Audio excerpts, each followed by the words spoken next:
When Lee Mei-lin stood trembling on the auction block in 1,867 Wyoming territory, she never expected the quiet stranger with 5 children to bid $50 not for a servant, but for her freedom. As Marcus Thornley rides back into town with legal papers claiming she still belongs to him, will Jonas McKenna's family be enough to protect the woman who has become their heart? The rope around Mei-lin's wrists burned like fire as she stumbled forward. The wooden platform creaked under her bare feet, and every eye in Clearwater stared at her like she was a strange animal in a cage. It was the hottest day of summer in 1,867, and the Wyoming Territory sun made her head spin. "Step up there, girl!" The man with the big belly and loud voice pushed her toward the center of the platform. His hands were rough and smelled like tobacco and sweat. "Don't you dare look down at your feet. These fine folks want to see what they're buying." Mei-lin's heart hammered against her ribs. The crowd below looked like a sea of angry faces and pointing fingers. Some men wore fancy suits with shiny buttons. Others had dirty clothes and missing teeth. But they all had the same look in their eyes, the look that said she was nothing more than a thing to be owned. "Ladies and gentlemen," the auctioneer's voice boomed across the dusty street, "we have here a fine Oriental girl, fresh from the ship. She's young, she's strong, and she knows how to work." A woman in a purple dress fanned herself and whispered something to her husband. He nodded and raised his hand. "What can she do?" he called out. "Why, she can cook, clean, wash clothes, tend gardens, anything you need." The auctioneer slapped his hand on a wooden crate. "She's been trained proper-like. Won't give you no trouble at all." Mei-lin wanted to scream that she wasn't trained like a dog. She wanted to tell them about her father's books, about the songs her mother used to sing, about the beautiful garden behind their house in San Francisco before the fever took her parents away. But the words stuck in her throat like stones. The bidding started at $20, then $30, then $40. Each number felt like a nail being hammered into her coffin. She closed her eyes and tried to remember her mother's face, but all she could see was darkness. "Do I hear 50? The auctioneer called out. The crowd grew quiet. $40 was a lot of money for most folks in Clearwater. Mei-lin dared to hope that maybe nobody would bid higher. Maybe she could somehow run away when they took her down from the platform. That's when she heard boots walking across the dirt. Slow, steady steps that made everyone turn their heads. She opened her eyes and saw a tall man in a brown coat pushing through the crowd. Behind him walked 5 children, all different sizes, all watching her with curious eyes. The man stopped right in front of the platform. His hat was pulled low, but she could see his face was tired and sad. Lines around his eyes told stories of hard work and worry. His hands were clean but rough, like someone who built things with his own 2 hands. $50, he said. His voice was quiet, but somehow everyone heard it. The auctioneer's eyes lit up like Christmas morning. $50. Do I hear 60? The man with the purple dress wife started to raise his hand, but something made him stop. Maybe it was the way the tall man stood so still and calm. Maybe it was the way his children gathered around him like little soldiers protecting their captain. 60? The auctioneer called again. Anyone? $60? Silence fell over the crowd like a heavy blanket. Even the horses seemed to hold their breath. Mei-lin stared at the man in the brown coat. His oldest boy, who looked about her age, stepped closer to the platform. "Pa," he whispered, "are you sure about this?" The man nodded once. "I'm sure, Benjamin." "Sold!" The auctioneer's hammer came down with a loud bang. "Sold to Jonas McKenna for $50? The crowd started to break up, people walking away and talking in low voices. Some shook their heads like they thought Jonas McKenna was crazy. Others just shrugged and went back to their business.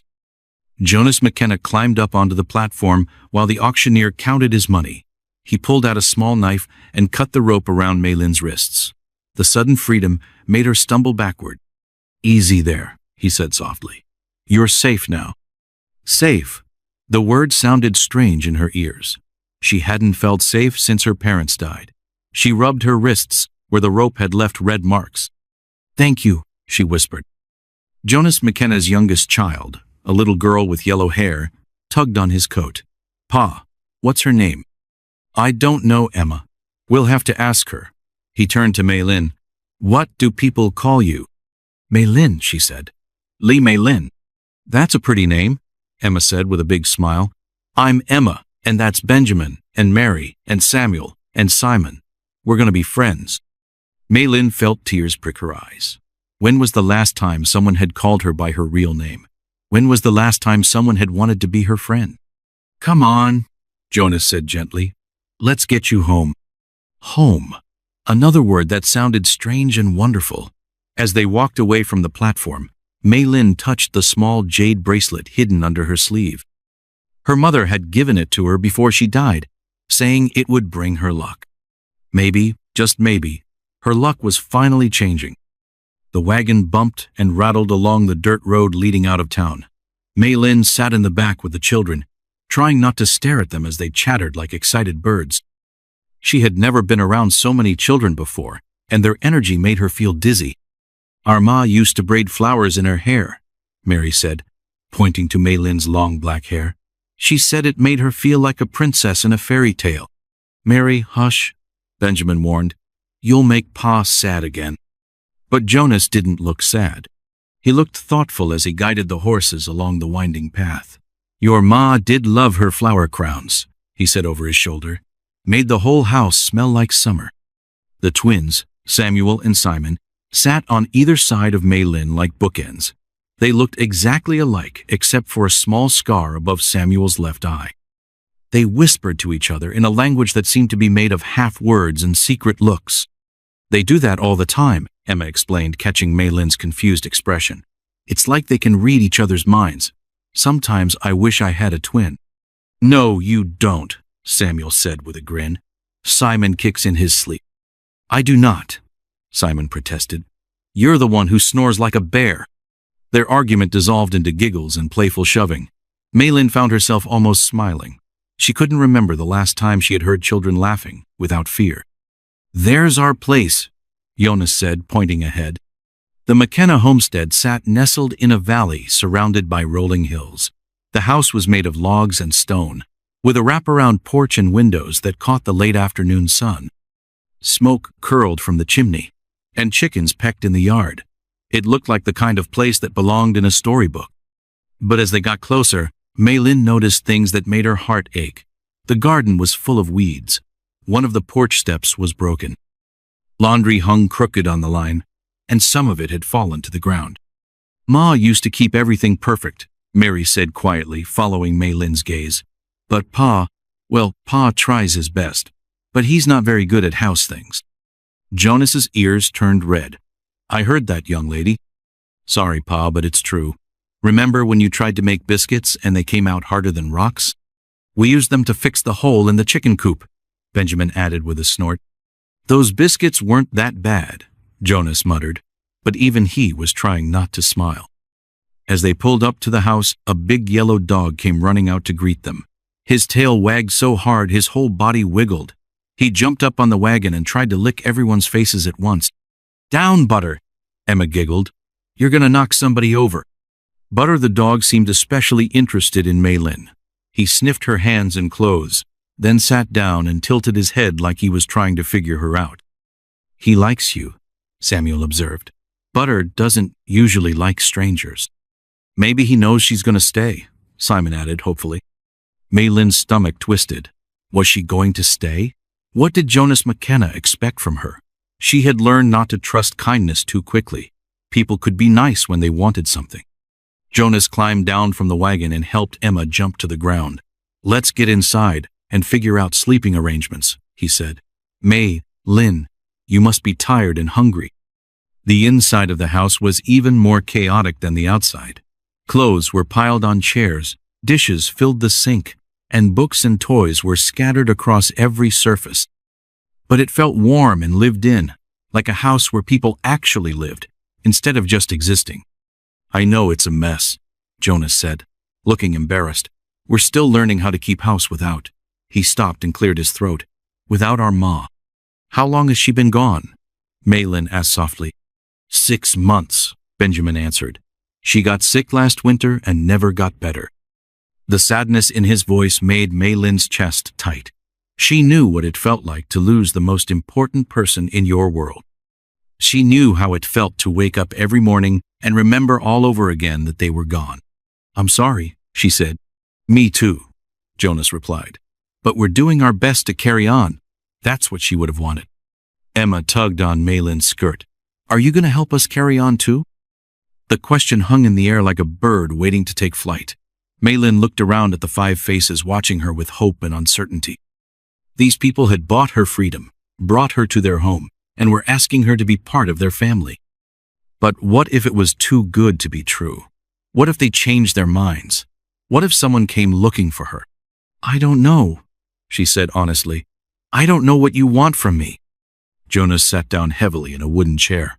"I don't want anything from you that you don't want to give," he said. "You're free to leave any time you want, but if you stay, you'll be part of this family. Not a servant, not a worker. Family." Family. The word hit Mei Lin like a punch to the heart. She had dreamed of having a family again, but she had never imagined it could really happen. "Why?" she whispered. "Why would you do this for someone you don't even know?" Jonas was quiet for a long moment. When he spoke, his voice was rough with emotion. "Because everyone deserves to belong somewhere, and because my wife would have done the same thing." Outside, the sun was setting, painting the sky in shades of orange and pink.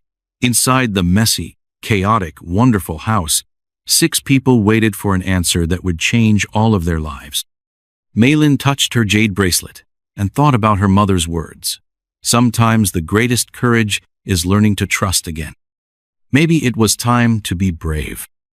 The screaming started before dawn. Mei Lin jolted awake on the small cot in the corner of Mary's room, her heart racing as Emma's terrified cries echoed through the house. She had only been with the McKenna family for 3 days, but she already knew that Emma never screamed like this. Pa, the bad man is back!" Emma's voice was shrill with panic. Mei Lin threw off her blanket and rushed into the hallway. Jonas was already there, his hair messy from sleep, trying to calm his youngest daughter. Emma clung to his neck like a frightened kitten, her whole body shaking. "Shh, sweetheart, it's just a dream," Jonas whispered, but his eyes were worried. "Tell me what you saw." "He was standing by my bed," Emma sobbed. "The man with the mean eyes. He said he was coming to take Mei Lin away." Benjamin appeared in his doorway, rubbing his eyes. "What's going on? Did something happen?" "Just a nightmare," Jonas said, but Mei Lin noticed how his hand stayed protectively on Emma's back. "Go back to sleep, son." But Mei Lin couldn't shake the chill that ran down her spine. Emma's dream felt too real, too specific. She had learned to trust her instincts during the long months after her parents died, when every shadow could hide danger. "Who is the bad man?" she asked quietly. Jonas hesitated. "Probably nobody. Kids have scary dreams sometimes." "But Pa," Emma whispered. "He looked just like the man who was bidding on Mei Lin at the auction. The one with the fancy clothes and the gold watch." The blood drained from Mei Lin's face. She knew exactly who Emma meant. Marcus Thornley. The man who had bought her passage from San Francisco, who had owned her papers, who had watched with hungry eyes as Jonas bid $50 for her freedom. "He can't hurt you here," Jonas said firmly. "This is our home, and you're safe." But Mei Lin wasn't convinced. Men like Marcus Thornley didn't give up easily, especially when they thought someone had stolen their property. She had seen his face when the auctioneer's hammer fell. He had looked angry enough to spit fire. The rest of the morning passed in a blur of nervous energy. Mei Lin helped Mary gather eggs from the chicken coop, but she kept glancing toward the road. She worked beside Benjamin in the vegetable garden, pulling weeds and watering plants, but every sound made her jump. "You're scared," Benjamin observed as they filled buckets from the well. "Don't try to pretend you're not. I can see it in your eyes." Mei Lin looked at this boy, who was wise beyond his 14 years. "Yes," she admitted, "I'm scared." Of the man Emma dreamed about? Of losing this. She gestured toward the house, where Jonas was fixing the broken porch step while the twins played with butter in the yard. Of having to go back to being nothing. Benjamin was quiet for a moment. "You know what Ma used to say when I was scared?" What? She said courage isn't about not being afraid. It's about doing what's right even when you are afraid. Before Maylin could respond, the sound of horses' hooves echoed across the valley. 3 riders were approaching fast, kicking up clouds of dust. Jonas dropped his hammer and stepped protectively in front of his children. "Benjamin, take everyone inside," he ordered. "Now." But it was too late. The riders were already pulling up to the house, their horses snorting and stamping. The man in the lead wore an expensive black suit and carried himself like someone who was used to getting his way. Marcus Thornley had found her. Well, well, Thornley said, dismounting from his horse with practiced ease. "If it isn't the McKenna family and my runaway property." Jonas's jaw tightened. "She's not your property. I paid for her fair and square." "You paid an auction fee," Thornley corrected smoothly. "But you didn't pay her debt. She still owes me 3 years of work to pay off her passage from China." "I came from San Francisco," Maylin said, stepping forward despite her fear. "Not China." Thornley's smile was cold as winter. "Same difference to me, girl. The contract is clear. You work for me until 1870, or I take you to the sheriff." The twins moved closer to their father, their identical faces pale with worry. Mary grabbed Emma's hand and held it tight. Benjamin stepped beside Maylin, his young shoulders squared like a soldier ready for battle. "The contract might not be worth the paper it's written on," Jonas said carefully, "if it was signed under false pretenses." "False pretenses?" Thornley laughed. "The girl was starving on the docks. I fed her, clothed her, gave her a place to sleep. She owes me for that kindness." "Kindness?" May. Lynn's voice shook with anger. "You locked me in a room with 12 other girls. You fed us scraps like dogs. You sold us like cattle." "I gave you a chance at a better life," Thornley snapped. "More than you would have had on the streets." The tension in the air was thick enough to cut with a knife. Jonas's hands clenched into fists, and Maylin could see him fighting the urge to knock Thornley off his horse. "She stays here," Jonas said finally, "with her family." "Family?" Thornley's laugh was harsh. "She's not your family. She's a piece of property, and I have the papers to prove it." He reached into his coat and pulled out a folded document, signed and sealed, "Legal as church on Sunday." Emma started to cry, soft whimpers that broke Maylin's heart. This little girl had already lost her mother. Now she was watching someone try to take away the person who had brought light back into their home. "Show me the papers," Maylin said suddenly. Everyone turned to look at her. Thornley raised an eyebrow, surprised by her boldness. "What did you say?" "I said, show me the papers. If I'm going to be dragged away from my family, I want to see what gives you the right." Thornley unfolded the contract and held it out, but kept it far enough away that she couldn't grab it. "See? Your mark. Right there at the bottom." Maylin squinted at the document. Her father had taught her to read English as well as Chinese, though she had never let Thornley know that. What she saw made her heart race, but not with fear, with hope. "That's not my name," she said quietly. "What?" "The name on the contract, it says Lotus Blossom. That's not my name." Thornley's face reddened. "That's what we called you. Same difference." "No," Maylin said, her voice growing stronger. "It's not the same difference at all. My name is Lee Maylin. If you wanted to own me, you should have used my real name." The silence stretched like a taut rope. Then Benjamin started to grin. "She's right, isn't she, Pa? The contract isn't legal if it has the wrong name." Jonas stepped forward, his eyes gleaming with newfound hope. "Looks like you made a mistake, Thornley. A expensive one." But Thornley wasn't finished. His face twisted with rage, and his hand moved toward the gun at his hip. "Mistake or not," he snarled, "I'm not leaving here empty-handed." The morning sun beat down on the garden as Maylin knelt between the rows of vegetables, her hands deep in the rich, dark soil. A week had passed since Marcus Thornley's visit, and she was finally starting to breathe easy again. The legal papers had been sorted out, and Sheriff Morrison had made it clear that Thornley had no claim on her. "You're doing it wrong," Simon said, plopping down beside her with a handful of seeds. "Ma always said you have to talk to the plants to make them grow." "Talk to them?" Maylin wiped sweat from her forehead with the back of her hand. "What do you say?" "Tell them about your day. Ask them how they're feeling. Sing them songs. Ma said plants like music. Samuel joined his twin, carrying a watering can that was almost too heavy for him to lift. Mei Lin had never heard of talking to plants, but she was learning that the McKenna family did many things differently than other people. They said grace before meals, they read stories aloud in the evenings, and they treated each other with a kindness that still surprised her. "Okay," she said, feeling a little foolish. "Hello, little tomato plant. How are you today?" The twins giggled, and even Mei Lin found herself smiling. Back in San Francisco, her mother had sung to her flowers, but Mei Lin had thought it was just a silly habit. Now she wondered if maybe her mother had been wiser than she knew. "Pa says you used to live in a big city," Samuel said, carefully watering the bean plants. "Did you like it there?"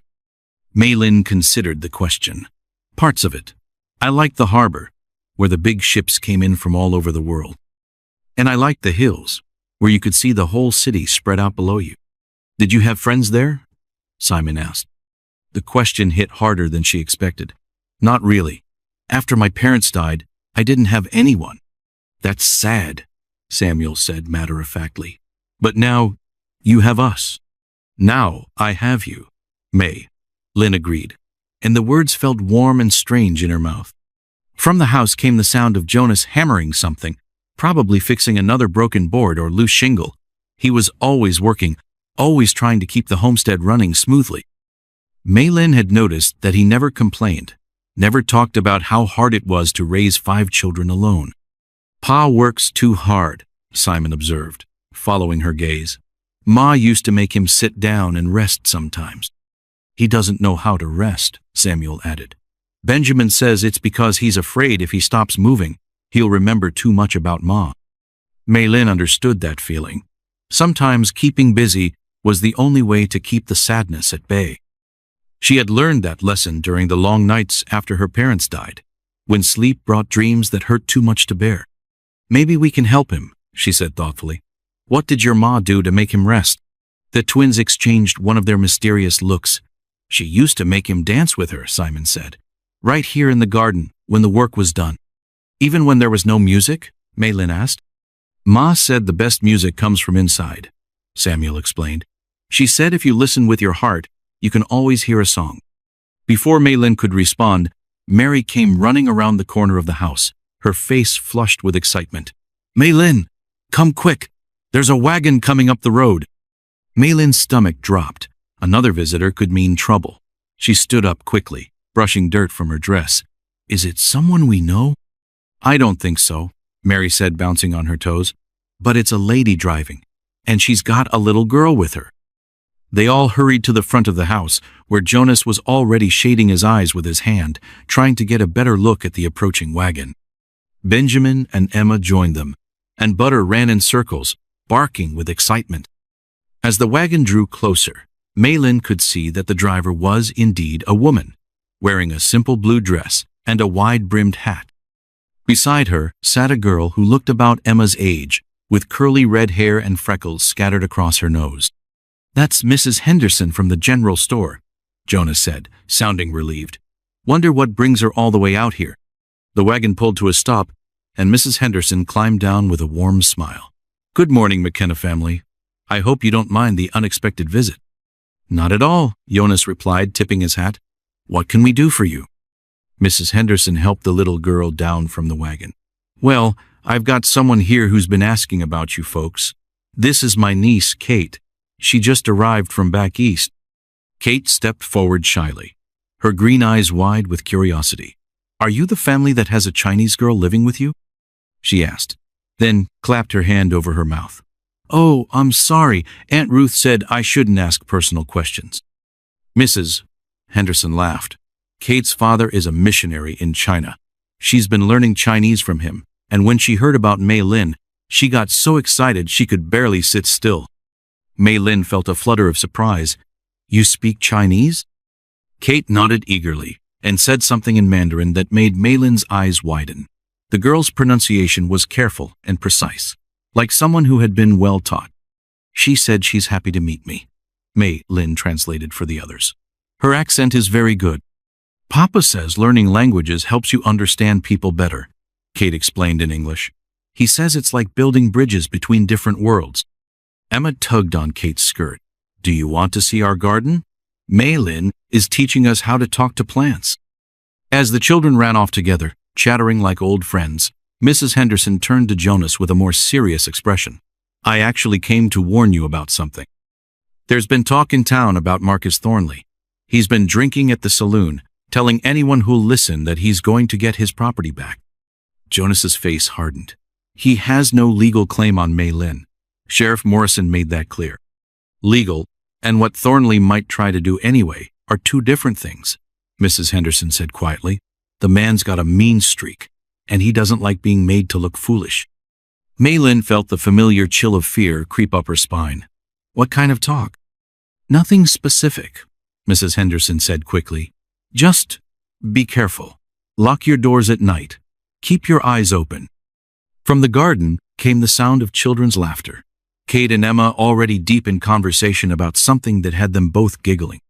The twins were showing Kate how to water the plants, and Mary was braiding flowers into a crown. They're good kids, Mrs. Henderson observed. All of them. Your wife would be proud of how they're growing up. Jonas's throat worked. I hope so. I'm trying my best, but sometimes I feel like I'm failing them.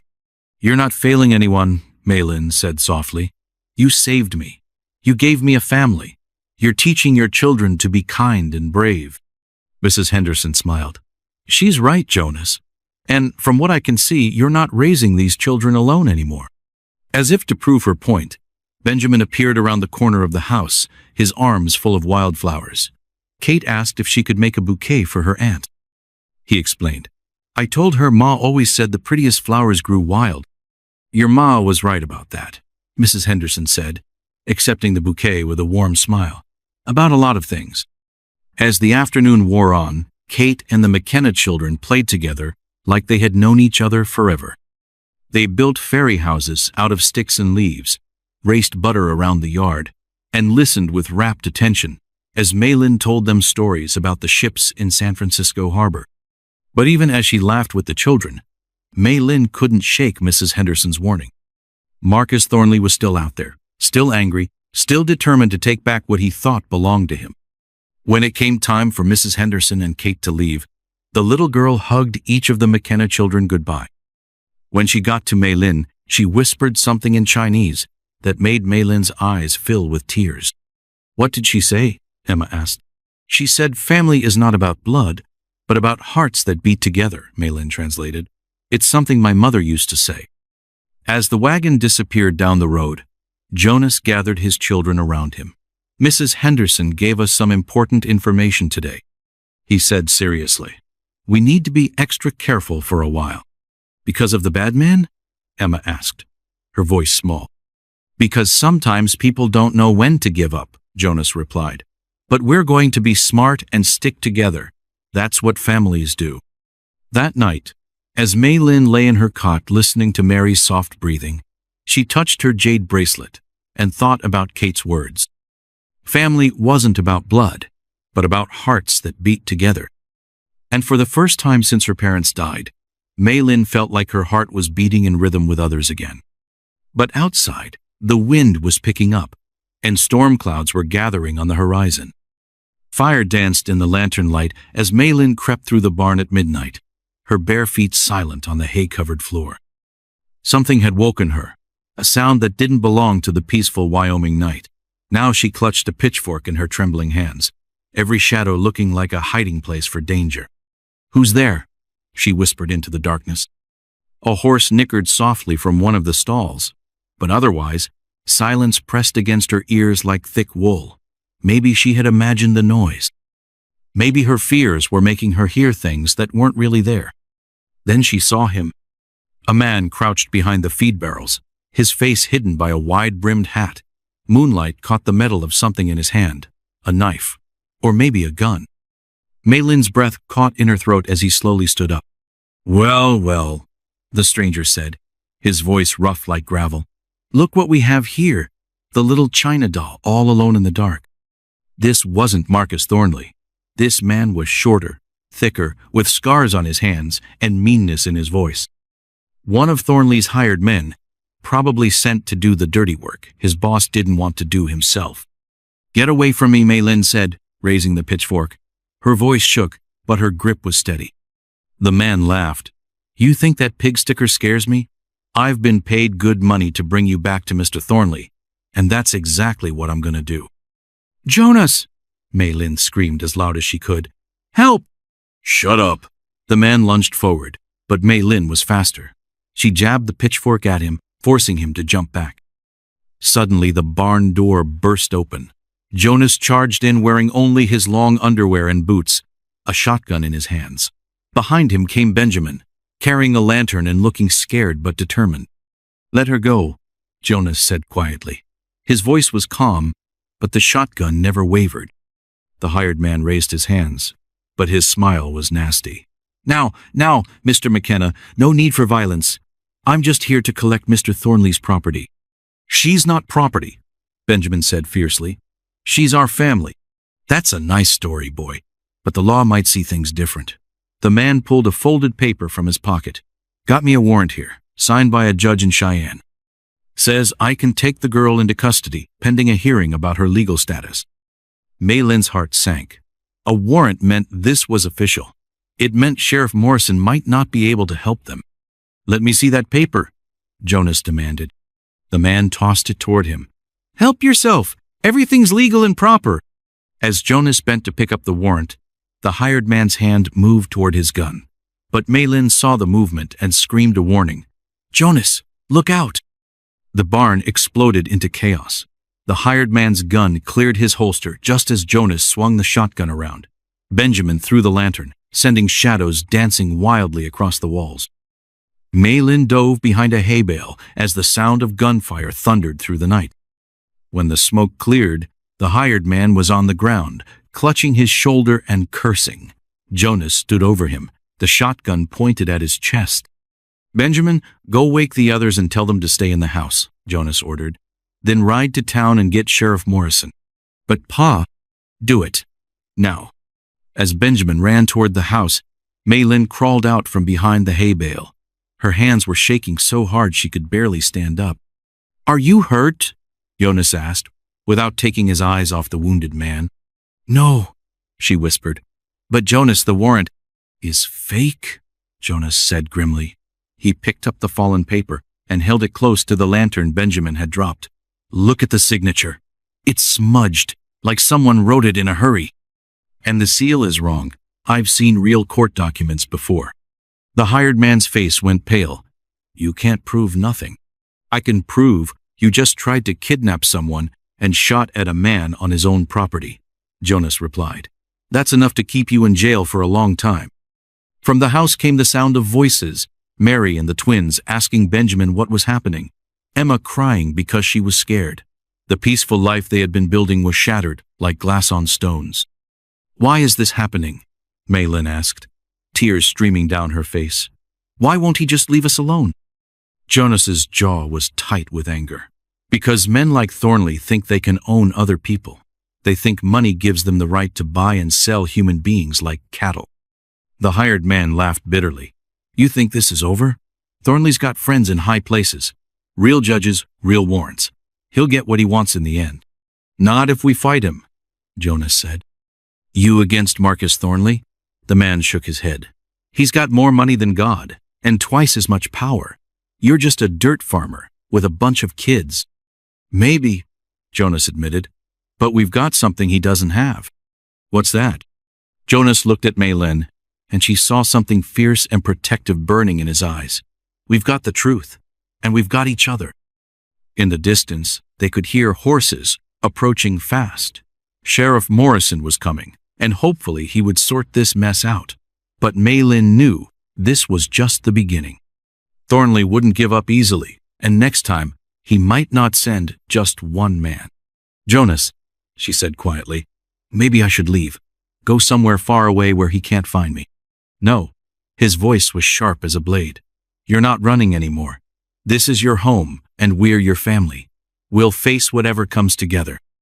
As the sheriff's horse thundered into the yard, Mei Lin touched her jade bracelet and thought about her mother's stories of brave women who stood up to powerful men. Maybe it was time to stop being afraid and start fighting back. But deep in her heart, she wondered if courage would be enough against a man who had money, power, and no conscience at all. The real battle was just beginning. The church bell rang 11 times as Mei Lin stood in the center of Clearwater's main street, surrounded by a crowd of curious townspeople. Word had spread fast about the shooting at the McKenna farm, and everyone wanted to see what would happen next. Some faces showed kindness and concern, but others held the cold stare of people who thought she was nothing but trouble. "This is a legal hearing," Sheriff Morrison announced, his voice carrying over the murmur of voices. "Mr. Thornley has filed a complaint claiming his property was stolen. We're here to settle this matter once and for all." Mei Lin's stomach churned at the word property. Even after everything that had happened, some people still saw her as a thing instead of a person. She stood close to Jonas, drawing strength from his steady presence. Marcus Thornley stepped forward, dressed in his finest suit and carrying a leather briefcase. Behind him walked two men in expensive clothes. Lawyers, probably, brought in from the big city to make his case sound official.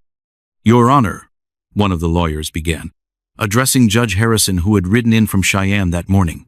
"My client has clear documentation proving his ownership of this Chinese girl. She was legally bound to work off her passage debt, a common practice that courts have upheld many times." Judge Harrison was a thin man with gray whiskers and sharp eyes that seemed to see everything. He looked at the papers the lawyer handed him, then at Mei Lin, then back at the papers. "I see a contract here," he said slowly, "but the name on it says Lotus Blossom. Is that your name, young lady?" "No, sir." "Mei?" Lin said, her voice stronger than she felt. "My name is Li Mei. Lin. I was never called Lotus Blossom until Mr. Thornley decided that's what he wanted to call me." A murmur ran through the crowd. Some people nodded, understanding the importance of what she had said. Others looked confused or angry. "That's just splitting hairs," Thornley's lawyer argued. "Many immigrants change their names or are given new ones for convenience. It doesn't affect the legal binding of the contract." "But I never agreed to any contract." "Mei," Lin said, stepping forward, "when I was brought to Mr. Thornley, I was sick with fever from the ship. I couldn't even stand up by myself, much less understand legal papers." "She made her mark on the document," the lawyer insisted. "Right there, you can see her thumbprint." Jonas moved to stand beside Mei Lin. "A thumbprint made by someone who was too sick to know what was happening isn't legal consent. It's taking advantage of a person when they can't protect themselves." The crowd was getting restless. Some people called out support for Mei Lin, while others shouted that contracts were contracts, no matter what. Sheriff Morrison had to raise his hand for quiet. Judge Harrison studied the papers more carefully. "Mr. Thornley, did you explain the terms of this contract to Miss Lee before she made her mark?" Thornley's face reddened. "She was Chinese. She didn't speak English." "But I do speak English." "Mei," Lin said clearly. "My father taught me. He was a teacher in China before we came to America. But when I was sick, Mr. Thornley never bothered to find out what I could understand." "That's a lie," Thornley exploded. "She's making this up to get out of her legal obligations." "Prove it," a voice called from the crowd. Everyone turned to see Mrs. Henderson pushing through the people, her niece Kate beside her. The little girl looked nervous but determined. "Prove she can really speak English and Chinese both," Mrs. Henderson continued. "If she's lying, it should be easy to catch her." Judge Harrison raised an eyebrow. "That's not a bad idea, young lady. Would you be willing to demonstrate your language skills?" Mei Lin's heart pounded, but she nodded. This was her chance to show everyone who she really was. Kate stepped forward and said something in rapid Chinese. Mei Lin responded fluently, and they had a brief conversation that made Kate smile and nod. "She asked me about my family in China." Mei Lin translated for the crowd. "I told her about my father's work in my mother's garden. Then she asked me to recite a poem, so I shared one my mother taught me." "Now, in English," Judge Harrison said. Mei Lin took a deep breath. "When I was 7 years old, my father made me read to him every night from English books. He said education was the most important thing a person could have, because knowledge couldn't be stolen or sold. He taught me that words have power, and that understanding language gives you freedom. The crowd was completely quiet now. Even Thornley's lawyers looked uncomfortable. She also knows some Latin, Kate added helpfully. She read part of the contract to me in Latin and explained what it meant. Judge Harrison's eyes sharpened. Is that so? Miss Lee, what does this phrase mean? He pointed to a line of Latin text at the bottom of Thornley's contract. Maylin looked at the words and felt her heart sink. It says the person signing agrees to be bound by these terms even if they don't understand them. A gasp ran through the crowd. That wasn't how legal contracts were supposed to work. People were supposed to understand what they were agreeing to. Interesting, Judge Harrison said dryly. Mr. Thornley, did you think this young lady couldn't read Latin? Thornley was sweating now despite the cool morning air. The contract was prepared by my lawyers. Lawyers who apparently thought they could slip one past an ignorant immigrant girl, Jonas said angrily. But she's not ignorant, and she's not property. Benjamin stepped out of the crowd, carrying something in his hands. Your Honor, May, Lynn isn't the only one who can read. She's been teaching all of us kids to write better. Look what she helped me make. He held up a wooden board covered with Chinese characters alongside English words. She taught me to write my name in Chinese, and she's teaching the twins their numbers. Mary can write a whole letter now because Maylin showed her how to organize her thoughts. More people came forward. Mrs. Henderson talked about how Maylin had helped her figure out a problem with her store's inventory. A farmer mentioned that she had read his deed papers and found an error that saved him money. Even Kate spoke up about the stories and songs Maylin had shared. This woman is not property, Judge Harrison said finally. She is clearly an educated person who was taken advantage of when she was sick and vulnerable. The contract is invalid due to misrepresentation and lack of informed consent. The crowd erupted in cheers and shouts. Thornley's face went purple with rage, but his lawyers were already packing up their papers. They knew when they were beaten. This isn't over, Thornley snarled as he pushed through the crowd toward his horse. I have other legal options. No, you don't, Sheriff Morrison said firmly. And if you or any of your men come near the McKenna place again, I'll arrest you for harassment and attempted kidnapping. As Thornley rode away, the townspeople surrounded Maylin with congratulations and apologies. Some admitted they had misjudged her. Others offered help if she needed anything. But the person who mattered most was Emma, who pushed through all the adults to wrap her small arms around Maylin's waist. Are you really staying forever now? The little girl asked. Maylin knelt down to look Emma in the eyes. Forever and always, she promised. As they walked home together, Jonas put his hand on Maylin's shoulder. You were very brave today. We all were, she replied. That's what families do. They stand up for each other. But even as they celebrated their victory, Maylin couldn't shake the feeling that Thornley's parting words had been more than just empty threats. Men like him didn't give up easily, and they often had tricks up their sleeves that good people never saw coming. For now, though, she was free and she was home, and that was enough. Blood dripped from Benjamin's split lip as he stumbled through the front door, his school books scattered behind him like fallen leaves. Maylin looked up from where she was teaching Emma to write her letters, and her heart jumped into her throat at the sight of the boy's torn shirt and bruised face. Benjamin, what happened to you? She rushed to his side, gently touching his swollen cheek. Some boys at school, he mumbled, not meeting her eyes. They said things about you and I. I couldn't just let them talk like that. Jonas appeared from the kitchen, taking one look at his son's condition before his face darkened like a storm cloud. Who did this? The Garrett boys and their friends, Benjamin said, finally looking up. They said you were stupid for keeping a Chinese girl in our house. They said she was probably stealing from us and planning to poison our food. Maylin's stomach twisted with guilt. She had hoped the legal victory would put an end to the trouble, but clearly some people in town still saw her as a threat. Now Benjamin was paying the price for defending her. What exactly did you do? Jonas asked, examining his son's injuries. Benjamin's ears turned red. I told them they were wrong, and when they wouldn't stop talking, I hit Tommy Garrett in the nose. And then what happened? Then all four of them jumped on me at once. Benjamin winced as Mei Lin dabbed at his cut lip with a damp cloth. But I got in some good hits before the teacher broke it up. Mary and the twins clustered around, their faces worried. Emma reached up to pat Benjamin's hand with her small fingers. "Did you get in trouble with the teacher?" Mary asked. "Miss Peterson sent me home early," Benjamin admitted. "She said she'd talk to all our parents tomorrow." Jonas sat down heavily in his chair.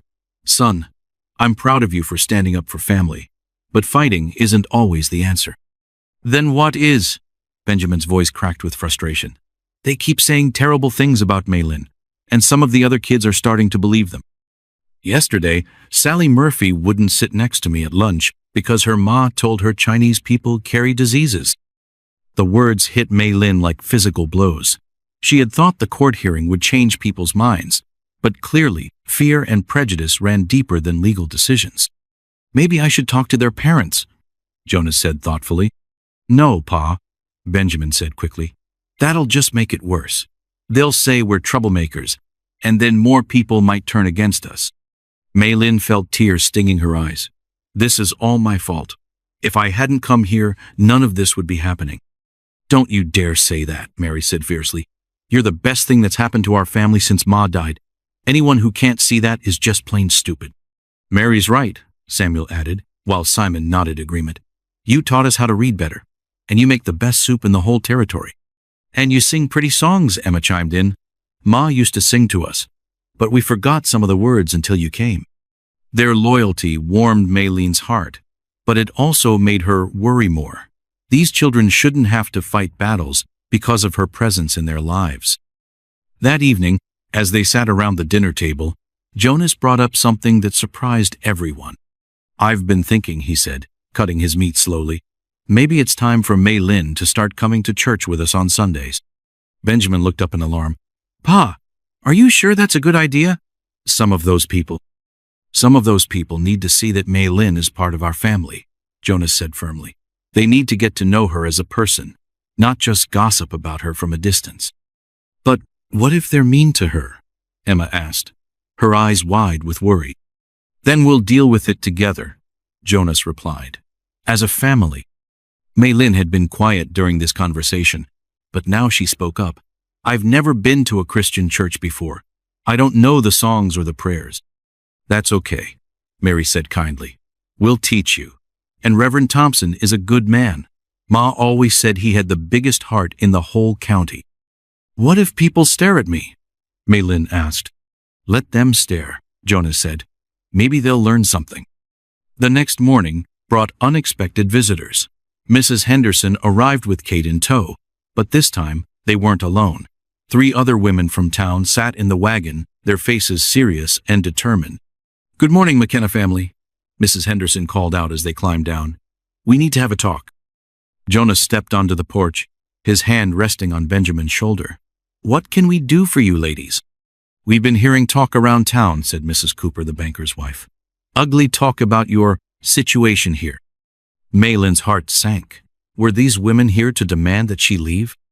"Some folks are saying the Chinese girl is causing trouble," continued Mrs. Peterson, the school teacher. "They're worried about their children's safety. And we came to tell them they're being ridiculous." Mrs. Henderson said firmly, "Kate has spent time with Mei Lin, and so have I. She's as sweet and intelligent as any young woman I've ever met." Mrs. Cooper nodded. "My husband told me about the court hearing. The way she stood up for herself, the education she has, it's impressive. We don't want to see her driven away by small-minded gossip." "What are you proposing?" Jonas asked carefully. "A quilting bee," said the 4th woman, Mrs. Bradley from the dry goods store. "This Saturday at my house. We want to invite Mei Lin to join us, give the ladies of the town a chance to meet her properly. And we want to make it clear that anyone who has a problem with that can take it up with us," Mrs. Peterson added with a slight smile. Mei Lin stepped forward, her hands clasped nervously in front of her. "That's very kind of you, but I don't know how to quilt." "Neither did any of us when we started," Mrs. Cooper laughed. "That's not really the point. The point is getting people to see you as a neighbor instead of a stranger." "What if some of the women don't come because of me?" Mei Lin asked. "Then we'll know who our real friends are," Mrs. Henderson said simply. That afternoon, while the children played outside, Jonas and Maylin sat on the porch steps, talking about the invitation. You don't have to go if you don't want to, Jonas said. No one would blame you for avoiding a situation that might be uncomfortable. But avoiding it won't solve anything, Maylin replied. These women are trying to help me, and it would be wrong to waste their kindness because I'm scared. You're braver than most people I know, Jonas said quietly. I don't feel brave. I feel like running away and hiding. That's what makes it brave, Jonas smiled. Courage isn't about not being scared. It's about doing the right thing even when you are scared. As they watched the children chase Butter around the yard, Maylin thought about her mother's stories of women who faced down emperors and armies. Those women had been scared too, but they had chosen to fight for what mattered. Jonas, she said suddenly, what if this doesn't work? What if going to the quilting bee just makes more people angry? Then we'll deal with that too, he said. One day at a time, one person at a time. That's how you change the world. Not all at once, but bit by bit. That night, as Maylin lay in her bed listening to Mary's peaceful breathing, she made a decision. She would go to the quilting bee. She would sit in church on Sunday. She would face whatever came with her head held high. Because she had learned something important, she wasn't fighting just for herself anymore. She was fighting for Emma's right to have a Chinese sister, for Benjamin's right to defend his family, for all the McKenna children to grow up believing that love was stronger than fear. The battle for belonging was far from over, but for the first time, Maylin felt like she had allies in the fight. The needle slipped and pricked Maylin's finger for the third time as she sat in Mrs. Bradley's parlor, surrounded by 8 women whose faces ranged from curious to downright hostile. A tiny drop of blood stained the white fabric she was supposed to be stitching, and she felt her cheeks burn with embarrassment. Oh dear, Mrs. Bradley said kindly, handing her a clean handkerchief. Don't worry about that. Happens to all of us when we're nervous.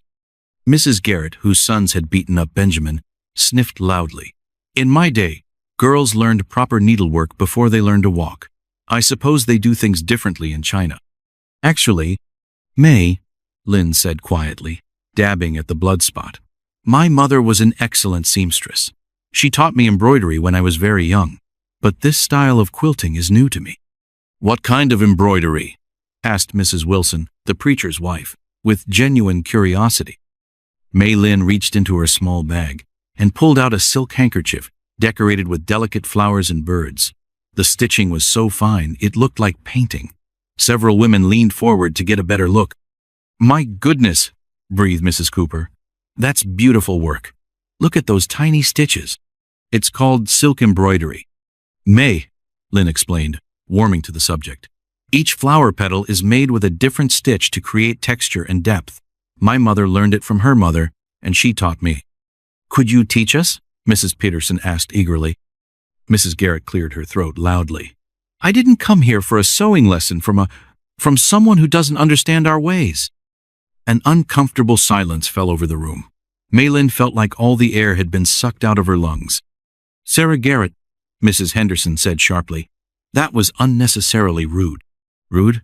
I'm being honest. This girl comes here with her foreign ways, causes fights at school, disrupts our peaceful town. She didn't cause the fight, Mrs. Peterson interrupted. Your boys did, by saying cruel things about a member of the McKenna family. The McKenna family. Mrs. Garrett's voice rose. Jonas McKenna has lost his mind, taking in a Chinese girl and pretending she's family. What would his poor wife think? I think, said a new voice from the doorway, that Rebecca would be proud of the man she married. Everyone turned to see Mrs. Ruth Campbell, the oldest woman in Clearwater, standing in the entrance to the parlor. She was 83 years old and walked with a cane, but her eyes were sharp as a hawk's. Mrs. Campbell, Mrs. Bradley said, jumping up, I didn't know you were coming. Heard there was interesting conversation happening here, the old woman said, making her way to an empty chair. Thought I'd listen in. Mrs. Garrett's face went pale. Everyone in town respected Mrs. Campbell. She had been one of the first settlers, had survived Indian attacks, drought, and the deaths of 2 husbands. When she spoke, people listened. You knew Rebecca McKenna well, Mrs. Garrett said carefully. I delivered all 5 of her children, Mrs. Campbell replied, settling into her chair. Sat with her through her last illness, too. Sweet girl, with a heart bigger than this whole territory. She looked directly at Mei Lin. What's your name, child? Li Mei. Lin, ma'am. Pretty name. What does it mean? Beautiful forest, Mei Lin said softly. Mrs. Campbell nodded approvingly. Nature names are good luck. My grandmother was named Rose, and she lived to be 97. She turned to the other women. Now, what's all this fuss about? Some people think it's wrong for Jonas to take in a Chinese girl, Mrs. Henderson explained. Wrong? Mrs. Campbell's eyebrows shot up. What's wrong about giving shelter to someone who needs it? Seems to me that's exactly what the good book tells us to do. But she's not. She's not one of us, Mrs. Garrett said weakly. Child, Mrs. Campbell said to Mei Lin, do you believe in God? I'm not sure. Mei, Lin answered honestly. My parents believed in different things, but I believe in kindness and love and taking care of people who need help. Sounds like God to me, Mrs. Campbell said firmly. What else matters? Mrs. Wilson, the preacher's wife, leaned forward. Mei, Lin, would you like to come to church this Sunday? You don't have to believe everything we believe, but you're welcome to listen and learn. The McKenna family already invited me, Mei Lin said. I was planning to come. Wonderful, Mrs. Peterson clapped her hands together. And maybe afterward, you could show some of us that embroidery technique. I'd be happy to. The conversation gradually shifted to other topics. Whose garden was doing well? Who was expecting a baby? Whether the harvest would be good this year? Mei Lin found herself relaxing as the women included her in their chatter. Then Mrs. Bradley brought out tea and small cakes, and the real test began. I suppose you eat strange food, Mrs. Garrett said, eyeing Mei Lin suspiciously as she took a delicate bite of cake. I eat the same food as the McKenna family, Mei Lin replied, though I do know how to cook some Chinese dishes that my mother taught me. What kind of dishes? Mrs. Wilson asked. Rice with vegetables, soup with noodles, steamed dumplings filled with meat and cabbage, Mei Lin said, her mouth watering as she remembered her mother's cooking. That sounds delicious, Mrs. Cooper said. Is it very different from our food? Some things are different. Some are the same. Food is food. It's meant to nourish the body and bring people together. Mrs. Campbell chuckled. Wise words. I'd like to try those dumplings sometime.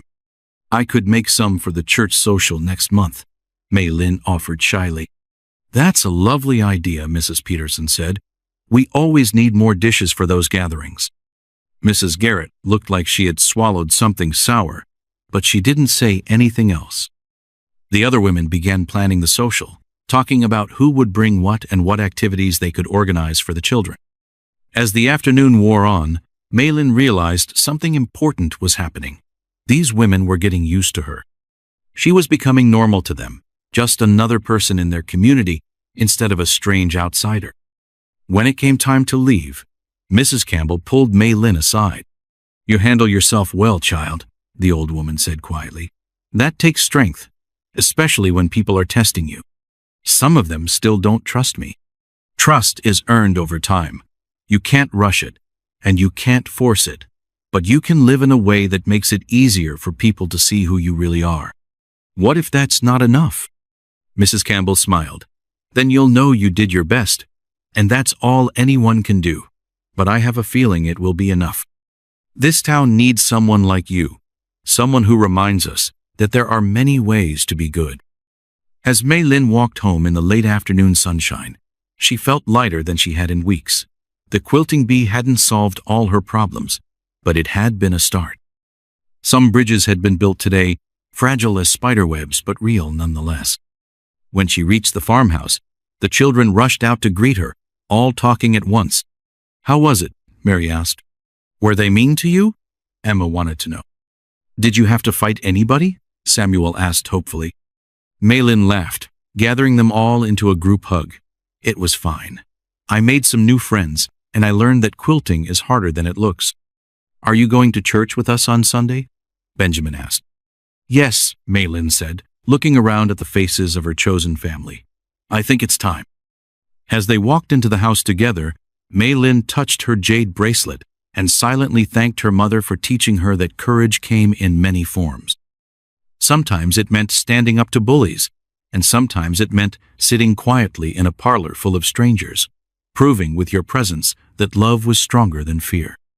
The church bell was ringing its final call to worship when Emma collapsed on the front porch steps, her small body shaking with fever and her breath coming in short, painful gasps. Maylin had been fixing Emma's hair ribbon for church when the little girl suddenly grabbed her stomach and doubled over in pain.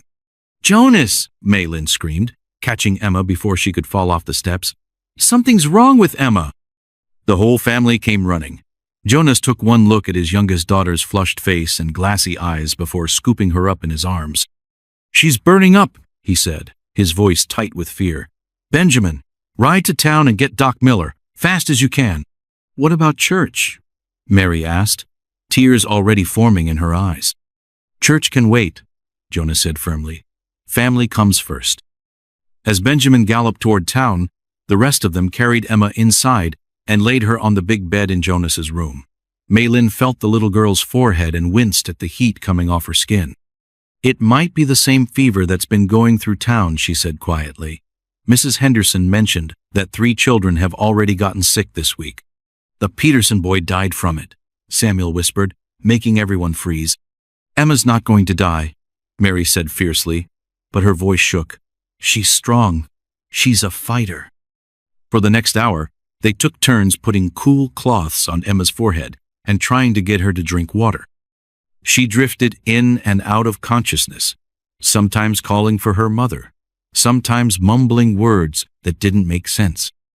When Doc Miller finally arrived, his face was grim. He was a kind man with gentle hands, but Maylin could see the worry in his eyes as he examined Emma. "It's the typhoid," he said finally. "Same as the other children who've gotten sick." Jonas's face went white. "Is she going to?" "I won't lie to you, Jonas. This is serious. Very serious. We need to keep her fever down and get fluids into her. The next few days will tell us which way this is going to go." "What can we do?" Maylin asked. Doc Miller looked at her with surprise. He hadn't expected the Chinese girl to speak up, but his expression quickly softened. "You seem to have good instincts with sick people. Keep doing what you're doing. Cool cloths, small sips of water, and watch her breathing. If it gets worse, send for me immediately." As the doctor packed up his bag, he pulled Jonas aside. "I have to tell you, there's talk in town about this fever. Some folks are saying it came from having a foreign person in the community." Maylin's blood turned to ice. She had heard this kind of blame before, in San Francisco when diseases swept through the immigrant neighborhoods. People always looked for someone to blame when they were scared. "That's ridiculous," Jonas said angrily. "Maylin has been here for months, and she's perfectly healthy." "I know that, and you know that," Doc Miller said quietly. "But fear makes people say stupid things. Just be prepared for some unpleasantness." After the doctor left, the family settled into a rhythm of caring for Emma. They took turns sitting with her, reading to her, even when she couldn't respond, singing the songs she loved. Maylin found herself remembering how her mother had cared for her when she was sick as a child, and she used those same gentle techniques. On the second day, Mrs. Henderson came to visit, bringing soup and worried questions about Emma's condition. But she also brought disturbing news. "There's ugly talk in town," she said quietly to Jonas while Maylin was in the kitchen. "The Garrett family is spreading rumors that the fever started after the quilting bee. They're saying Maylin brought some kind of foreign disease." "That's impossible," Jonas said. "Maylin wasn't even sick." "I know that. But scared people don't always think clearly. Some folks are saying maybe you should send her away until this fever passes." From the kitchen, Maylin heard every word. Her hands trembled as she stirred the soup Mrs. Henderson had brought. Just when she had started to feel accepted, just when bridges were being built, this happened. "I'm not sending anyone away," Jonas said firmly. "Maylin is family, and family sticks together in hard times." "I told them you'd say that. But Jonas, what if they try to force the issue? What if they get the sheriff involved?" Before Jonas could answer, a weak voice called from the bedroom. "Maylin? Where's Maylin?" Maylin rushed to Emma's bedside. The little girl's eyes were open but unfocused, and she was reaching out with one small hand. "I'm here, sweet pea," Maylin said, taking Emma's hand in hers. "Don't let them take you away," Emma whispered. "You promised you'd stay forever." "I'm not going anywhere," Maylin said, though her heart was breaking. "I'll be right here until you're better." "Sing me the song about the moon," Emma requested. "The one Ma used to sing." Maylin began to sing the lullaby that Rebecca McKenna had loved, the one Mary had taught her weeks ago. Her voice was soft and sweet, and somehow it seemed to calm Emma's restless movements. As she sang, she felt someone touch her shoulder. Mary had come to stand beside the bed, and soon Samuel and Simon joined them. Even Benjamin, who had just returned from another trip to fetch medicine, stood in the doorway listening. "Ma would have liked that," Mary said when the song ended. "She always said music was the best medicine for a hurting heart." That evening, as they kept their vigil by Emma's bedside, Jonas made a decision that surprised everyone. "Tomorrow, I'm going to church," he announced. "All of us who aren't sick are going." "But Pa," Benjamin protested, "what about Emma?" Lynn will stay with her. The rest of us are going to face whatever people want to say. We're going to show them that we're not hiding and we're not ashamed." "What if they're mean to us?" Samuel asked. "Then we'll remember that we know the truth," Jonas said. "And sometimes that has to be enough." Maylin looked up from where she was adjusting Emma's blankets. "Jonas, maybe it would be better if I did leave for a while, just until the fever passes and people stop being scared." "No," the word came out sharp and final. "You're not running away because some people choose to be ignorant. You're part of this family, and this family doesn't abandon each other. But if my being here puts Emma in danger—" "Your being here is helping Emma," Mary interrupted. "Look at her when you sing. Look at how she calms down when you're holding her hand. She needs you." As if to prove Mary's point, Emma stirred and reached out again. "Lynn? I'm here, baby. Don't go away. Promise me you won't go away." "I promise," Maylin said, and she meant it with every fiber of her being. Outside, storm clouds were gathering, and the wind was picking up. But inside the little farmhouse, a family was fighting for one of their own, with the only weapons they had: love, determination, and an unshakable belief that they belonged together. The real test was coming, and they all knew it. Tomorrow they would face the town's judgment.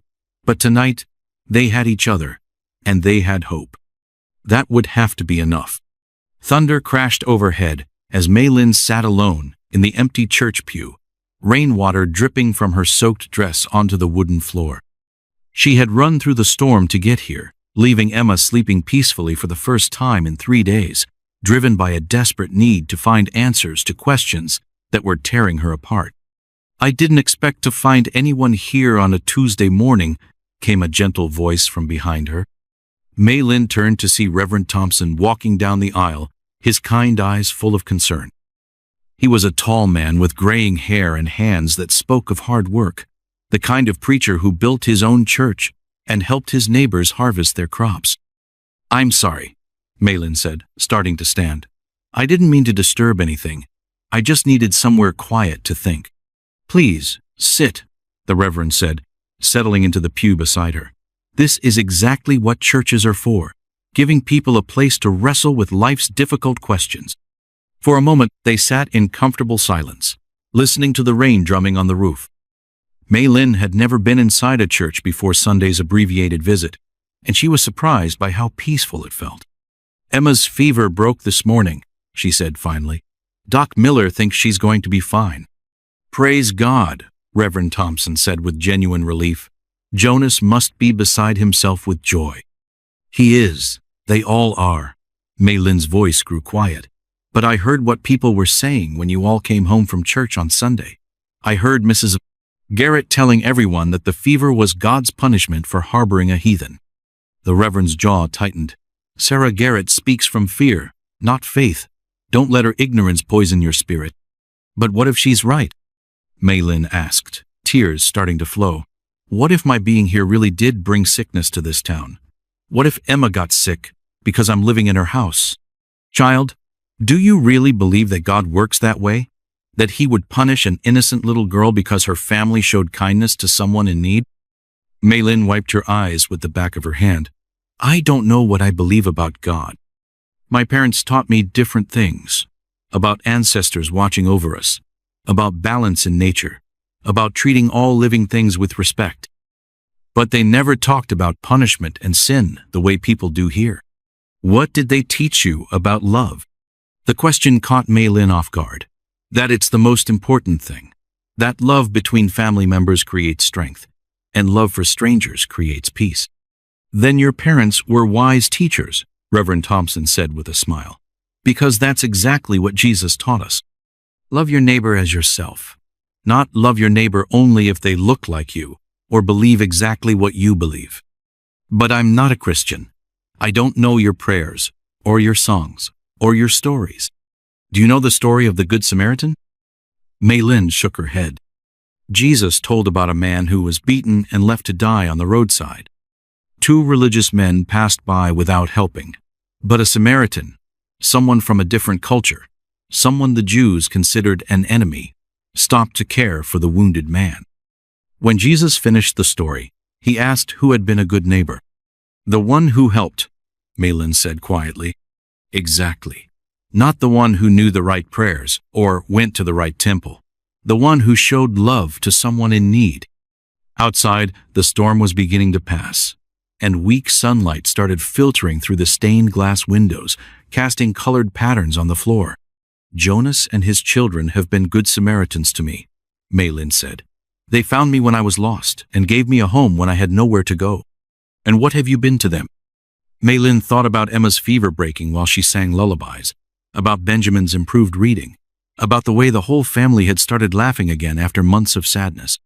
I hope I've been a blessing, she said. I've tried to be.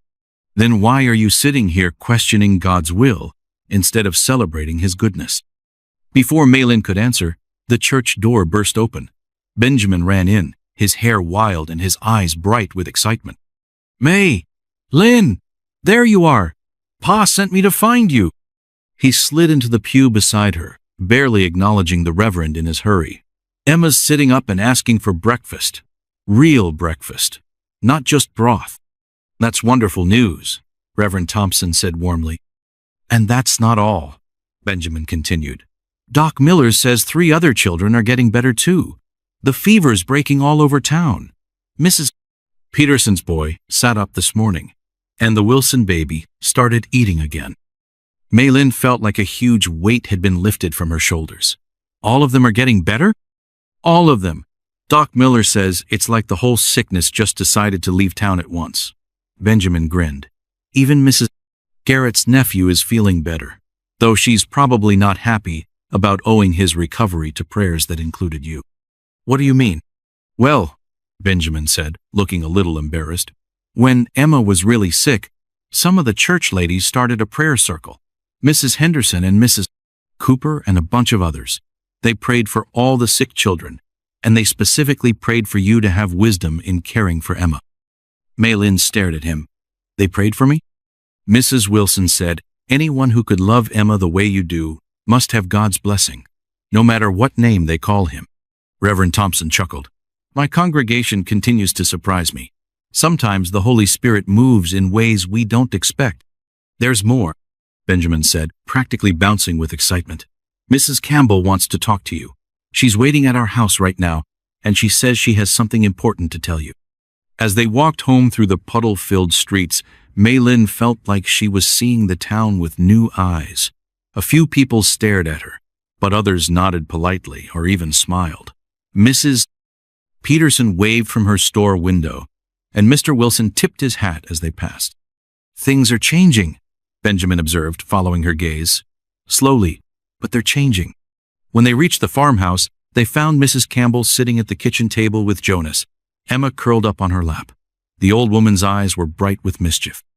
There's my girl, Mrs. Campbell said as Maylin entered. I have news that's going to interest you very much. What kind of news? Maylin asked, settling into a chair beside them. The kind that involves Marcus Thornley getting his comeuppance, Mrs. Campbell said with satisfaction.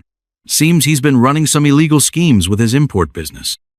Sheriff Morrison got a telegram this morning, Federal marshals arrested Thornley in Cheyenne yesterday on charges of fraud and human trafficking. Maylin's mouth fell open. He's been arrested? Apparently. You weren't the first person he tried to cheat with fake contracts. The authorities have been watching him for months, building a case. Your situation just gave them the final evidence they needed. Jonas leaned back in his chair, looking stunned. So he can't come after Maylin anymore?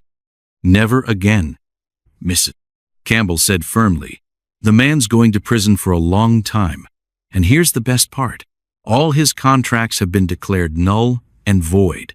Officially, legally, permanently. Emma looked up from Mrs. Campbell's lap with sleepy but happy eyes. Does that mean Maylin really gets to stay forever now? Forever and always, Maylin said, kissing the top of Emma's head. If you'll have me. We'll have you, Jonas said quietly, for as long as you want to stay. As the family gathered around the table for Emma's first real meal in days, Maylin felt a peace she had never known before. The storm outside had passed, Emma was getting better, and the shadow of Marcus Thornley was gone from their lives. She was finally, truly, completely free. And she was home. The school bell rang like a celebration as Maylin walked through the doors of Clearwater's one-room schoolhouse, carrying a stack of books and wearing a nervous smile. Miss Peterson had asked her to come help teach the younger children their letters, and today was her first day as an official assistant teacher. Good morning, class, Miss Peterson announced to the 23 children sitting at their wooden desks. We have a special helper with us today. Miss Lee is going to work with some of you on reading and writing. A few children whispered excitedly, but Maylin noticed that the Garrett boys in the back row were scowling. Tommy Garrett, whose nose Benjamin had bloodied weeks ago, looked like he'd rather eat dirt than listen to anything she had to say. Miss Lee, said little Sarah Wilson, raising her hand high, is it true you can write in Chinese? Yes, I can, Maylin said, walking to the blackboard. Would you like to see your name written in Chinese characters? The children buzzed with excitement as Maylin picked up the chalk and carefully drew the elegant strokes that spelled Sarah in Chinese. Even some of the older students leaned forward to get a better look. That's so pretty, Sarah exclaimed. Can you teach me how to write it? I'd be happy to, Maylin said, but she was interrupted by a loud voice from the back. Why should we learn heathen writing? Tommy Garrett called out. Pa says Chinese writing is devil marks. The classroom fell silent. Miss Peterson's face went red with anger, but before she could speak, Benjamin McKenna stood up. Tommy Garrett, you're an ignorant fool, Benjamin said firmly. Lynn's writing is beautiful, and she's smarter than any three of us put together. Boys, that's enough, Miss Peterson said quickly. Tommy, you will apologize to Miss Lee right now, or you'll spend the day standing in the corner. Tommy's face went sullen, but he mumbled, Sorry. What was that? I couldn't hear you. I said I'm sorry, Tommy repeated, louder but not meaning it. Maylin felt her cheeks burn with embarrassment, but she decided to try a different approach. Tommy, what's your favorite thing to do when you're not in school? The question caught him off guard. I like to fish, I guess. My father loved to fish too, Maylin said. In China, he taught me that patience was the most important thing about fishing. You have to wait quietly and watch the water carefully. So maybe we could use fishing to help you practice your reading. Miss Peterson, do we have any books about fishing? Miss Peterson caught on immediately. Why, yes, we do. Tommy, would you like Miss Lee to help you read about different kinds of fish and the best ways to catch them? Tommy looked suspicious, but the offer of reading about his favorite subject was too tempting to refuse. I guess that would be okay. As the morning progressed, Maylin worked with small groups of children, helping them sound out difficult words and practice their letters. She discovered that young Jake Murphy had trouble seeing the blackboard clearly and suggested to Miss Peterson that he might need spectacles. She helped the Watson twins, who were struggling with arithmetic, by showing them how to use small stones to count and add numbers. But it was during the lunch break that the real challenge came. You think you're so smart, Tommy Garrett said, cornering Maylin by the water pump while the other children played in the schoolyard. His two younger brothers flanked him like deputies. But my pa says you're just trying to poison our minds with foreign ideas. I'm trying to help children learn, Mei Lin said quietly. That's all. We don't need help from your kind, Tommy sneered. Why don't you go back where you came from? This is where I come from now, Mei Lin replied. This is my home. Not for long, the youngest Garrett boy piped up. Pa's got plans to get rid of you once and for all. Mei Lin felt a chill run down her spine. What kind of plans? But before Tommy could answer, Emma McKenna came running over with several other children. Mei Lin! Mei Lin! Emma called out. Will you tell us a story, please? Yeah, shouted little Peter Cooper. Tell us about China. Soon Mei Lin was surrounded by eager faces, all wanting to hear about the faraway land where she was born. She told them about the Great Wall, about dragons that lived in clouds, about festivals with paper lanterns and fireworks. The children listened with wide eyes and open hearts. From across the schoolyard, she could see the Garrett boys watching with sullen expressions. But she also noticed something else. A few of the other older children were drifting closer, trying to listen without being obvious about it. When the afternoon session began, Miss Peterson made an announcement that surprised everyone. Children, Miss Lee has agreed to start a special class every Friday afternoon for anyone who wants to learn about different cultures and countries. We'll study geography, languages, and customs from around the world. Will you teach us Chinese writing? Asked Mary McKenna. And Chinese songs? Added Sarah Wilson. If you'd like to learn them, Mei Lin said, but we'll also learn about other places. Mexico, Ireland, Germany, anywhere your families came from originally. My grandparents came from Ireland, said Katie O'Malley shyly. Could we learn about that too? Of course. Does anyone know any Irish songs or stories we could share? Hands shot up around the room. Soon children were volunteering to share traditions from Scotland, Sweden, Poland, and a dozen other places. The classroom buzzed with excitement as they planned their cultural exchange sessions. But in the back row, the Garrett boys sat with their arms crossed, clearly unhappy with this turn of events. After school, as Mei Lin walked home with the McKenna children, Benjamin brought up something that had been worrying him. What did Tommy mean about his pa having plans? He asked. Plans to get rid of you? I don't know, Mei Lin admitted, but I don't think we should ignore it. Mr. Garrett has never liked me being here. Should we tell Pa? Mary asked. Yes, Mei Lin said. Families shouldn't keep secrets from each other, especially when those secrets might mean trouble. That evening, as they sat around the dinner table, Mei Lin told Jonas about her day at school, both the good parts and the worrying parts. Jonas listened carefully, his expression growing more serious as she described the Garrett boys' behavior. I'll have a word with Sheriff Morrison tomorrow, he said finally. If Bill Garrett is planning something, we need to know about it. Maybe I shouldn't go back to the school, Mei Lin said. I don't want to cause problems for Miss Peterson or the other children. You're not causing problems, Emma said firmly. The problems come from mean people who don't want to learn new things. Emma's right, Jonas said. You're doing good work at that school. Don't let a few small-minded people scare you away from helping children learn. But what if Mr. Garrett really is planning something? Then we'll deal with it, Jonas said simply. Together, that's what families do. Later that night, as Mei Lin sat on the porch listening to the crickets sing, she thought about how much her life had changed. 6 months ago, she had been property to be bought and sold. Now she was a teacher, helping children discover the world beyond their small town. But she also thought about the anger she had seen in the Garrett boys' eyes, and the fear that came with knowing that some people would never accept her, no matter how hard she tried to prove her worth. The jade bracelet on her wrist caught the moonlight, and she remembered her mother's words. Courage is not the absence of fear, but the decision that something else is more important than fear. These children, all of them, even the angry ones, were more important than her fear. Their education, their chance to learn about the wider world, their opportunity to grow up with open hearts instead of closed minds, that was worth fighting for. Tomorrow she would go back to the school. She would teach letters and numbers and stories about faraway places. And if trouble came, she would face it with the courage her mother had taught her and the love her chosen family had given her. But first, she would sleep peacefully in her own bed, in her own home, surrounded by people who loved her just as she was. That was more than enough. A letter with a fancy seal lay on the kitchen table when Maylin came downstairs to help with breakfast, and Jonas's face was pale as fresh snow as he stared at the official-looking document. Outside, autumn had painted the Wyoming hills in shades of gold and crimson, but inside the McKenna house, tension hung thick as storm clouds.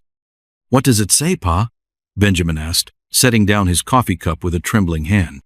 "It's from the territorial governor's office," Jonas said slowly. They're ordering an investigation into the McKenna family's harboring of an illegal immigrant." Maylin's heart dropped into her stomach. "But I thought all the legal problems were settled when Marcus Thornley was arrested." "So did I." Jonas read through the letter again, his frown deepening with each line. "This says someone has filed a formal complaint claiming that I'm violating territorial laws by keeping you here without proper documentation." "What kind of documentation?" Mary asked, coming to stand behind her father's chair. "Immigration papers, proof of legal entry, that sort of thing." Jonas looked up at Maylin with worried eyes. "Do you have anything like that? Any papers from when you first came to America?" Maylin shook her head miserably. "Everything was lost when my parents died. The fever took them so quickly, and I was sick too. By the time I recovered, all their papers were gone." "Who would file a complaint like this?" Benjamin demanded. "Everyone in town knows the truth about what happened." Emma, who had been quietly eating her oatmeal, suddenly spoke up. "It was Mr. Garrett, wasn't it? Tommy said his pa was going to get rid of Maylin, and now he has." The adults exchanged grim looks. Bill Garrett had never made peace with having a Chinese woman in his community, and he had the kind of stubborn anger that could fester for months before exploding into action. "What happens now?" Maylin asked, though she was afraid to hear the answer. Jonas folded the letter carefully. "It says a territorial marshal will be coming to investigate within the week. They'll interview everyone involved and make a determination about your legal status." "And if they decide I'm here illegally?" "Then," Jonas's voice caught, "then they'll send you back to San Francisco or possibly all the way back to China." The kitchen fell silent, except for the ticking of the old clock on the mantel. Maylin looked around at the faces of the family she had come to love more than life itself, and saw her own fear reflected in their eyes. "Maybe that would be for the best," she said quietly. "I've brought nothing but trouble to this family." "That's not true," Emma cried, jumping up from her chair. "You saved my life when I was sick. You taught me to read better. You make the best soup in the whole world. And you helped me stand up to the bullies at school," Benjamin added. "You showed me that being different doesn't mean being wrong." "You've made us a real family again," Mary said, tears streaming down her face. "After Ma died, we were all just lost, but you helped us find each other again." The twins, Samuel and Simon, didn't say anything, but they moved to stand on either side of Maylin's chair like small guardians. "I'm not giving up without a fight," Jonas said firmly. "We'll get character witnesses, people who can vouch for you. We'll show this marshal that you're not some dangerous immigrant. You're a valued member of our community." "But what if that's not enough?" Maylin asked. "Then we'll face whatever comes next together," Jonas replied. "But I'm not letting them take you away without exhausting every option." The next few days passed in a blur of preparation and worry. Jonas rode to town every morning to meet with Sheriff Morrison and other supporters. Mrs. Henderson organized a letter-writing campaign, asking prominent citizens to write testimonials about Maylin's character.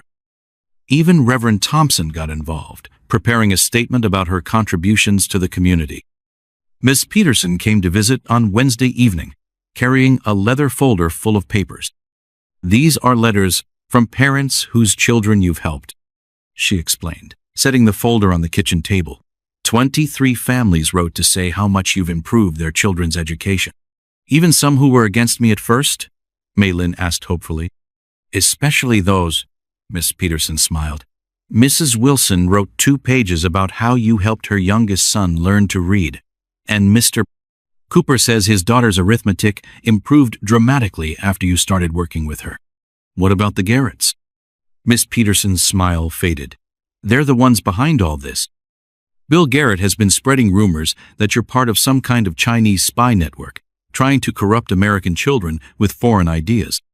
That's ridiculous, Benjamin said hotly. Of course it is. But fear makes people believe ridiculous things sometimes. On Friday morning, the territorial marshal arrived.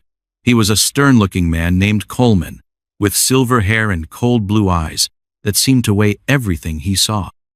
He set up his temporary office in the church and began calling people in for interviews. Jonas went first, followed by Sheriff Morrison and Reverend Thompson. Then came the character witnesses, Mrs. Henderson, Mrs. Campbell, Miss Peterson, and a dozen others. Each person who emerged from the church looked worried but determined. Finally, it was Maylin's turn. "Sit down, Miss Lee," Marshal Coleman said, not looking up from the papers spread across the table. "I've been hearing quite a few stories about you." "Yes, sir. Some people say you're a model citizen who's contributed greatly to this community. Others say you're an illegal immigrant who's corrupted local children with foreign ideas. Which is it?" Maylin took a deep breath. "I'm a woman who lost everything and was given a second chance by good people. I've tried to repay their kindness by helping however I could." "Do you have any legal documentation proving your right to be in this country?" "No, sir. Everything was lost when my parents died." Marshal Coleman made a note on his paper. "Tell me about your relationship with the McKenna family." "They saved me," Maylin said simply. "When I was being sold like property, Jonas McKenna bought my freedom and gave me a home. They've treated me like family ever since." "And you've never tried to influence their children with anti-American ideas?" "I've tried to teach them that the world is bigger than just this town, and that people from different places have different ways of doing things. But I've also tried to teach them to love their own country and community." The questioning went on for over an hour.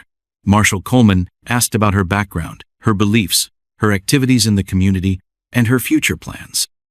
Maylin answered every question honestly, even when she wasn't sure the truth would help her case. When it was over, Marshal Coleman told her he would announce his decision the next morning. That night, the McKenna family couldn't eat dinner. They sat around the table pushing food around their plates, each lost in their own worried thoughts. "Whatever happens tomorrow," Jonas said finally, "I want you all to know that having Maylin in our family has been one of the greatest blessings of my life." "Mine too," Mary whispered. "And mine," added Benjamin. One by one, each member of the family shared what Maylin had meant to them. By the time they finished, there wasn't a dry eye in the room. "No matter what the marshal decides," Maylin said, her voice thick with emotion, "you have given me something I thought I'd lost forever. You've given me a family and a home and the knowledge that I'm worth loving. That's more than most people get in a lifetime." As they prepared for bed, Maylin touched her jade bracelet one more time and whispered a prayer to her mother's spirit. Tomorrow would bring whatever it brought, but tonight she was surrounded by love. And maybe, just maybe, love would be enough to overcome fear once more.